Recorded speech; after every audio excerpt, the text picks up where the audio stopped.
Solapur police मुख्यालया शेजारी असलेल्या भगवान नगर झोपडपट्टीचे 2016 साली जवाहरलाल नेहरू नागरी पुनरुत्थान योजनेअंतर्गत पुनर्वसन करून पक्की घरे लाभार्थ्यांना हस्तांतरित करण्यात आली। परंतु या ठिकाणी मलनिस्तारण व्यवस्था योग्य व अचूक पद्धतीने न केल्यामुळे पिण्याचे पाणी, नळ जोडणी आणि ड्रेनेज यांचे मिश्रित होऊन गढूळ पाणी, ड्रेनेज याचे पाणी यात फरक दिसत नाही। मलनिस्सारण आणि पाणी जलवाहिनी फुटल्याने रोगराई पसरली आहे। ज्या दिवशी पाणी सोडले जाते त्यावेळी संपूर्ण वस्तीत नदीला पूर आल्यासारखी परिस्थिती निर्माण होते। त्यामुळे प्रत्येक घरात एक डेंग्यू, मलेरिया, हिवताप, हगवण, थंडी तापेचा रुग्ण आढळून येतोय। याबाबत वारंवार विभागीय अधिकारी कार्यालय यांच्याकडे तक्रार करून देखील दखल घेतली जात नाही, ही अत्यंत गंभीर बाब आहे। नागरिक त्रस्त आणि प्रशासन सुस्त असल्याची टीका ज्येष्ठ नेते माजी आमदार कॉम्रेड नरसय्या आडम यांनी केली।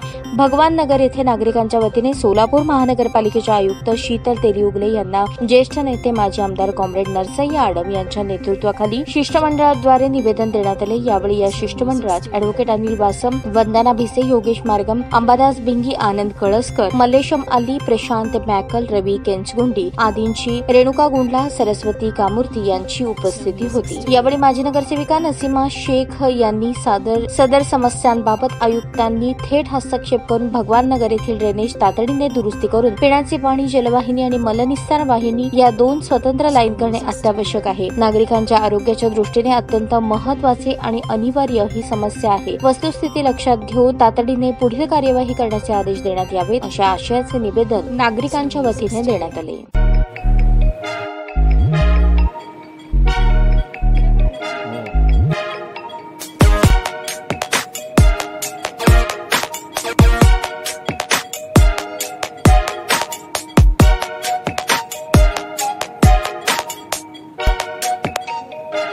सोलापूर शहरातील सुप्रसिद्ध हॉस्पिटल म्हणजे सेंट्रल मल्टी स्पेशालिटी हॉस्पिटल मागील अनेक वर्षापासून सेवा बजावत आहे। 24 तास इमर्जन्सी सर्व्हिस, मॉडर्न टेक्नॉलॉजी, अनुभवी डॉक्टर्स तसेच अत्याधुनिक तंत्रज्ञान सुविधांनी सुसज्ज स्त्रीरोग, प्रसूती विभाग, ऑर्थोपेडिक विभाग, मेडिकल विभाग आणि इतर एकमेव नाव म्हणजे सेंट्रल मल्टी स्पेशालिटी हॉस्पिटल।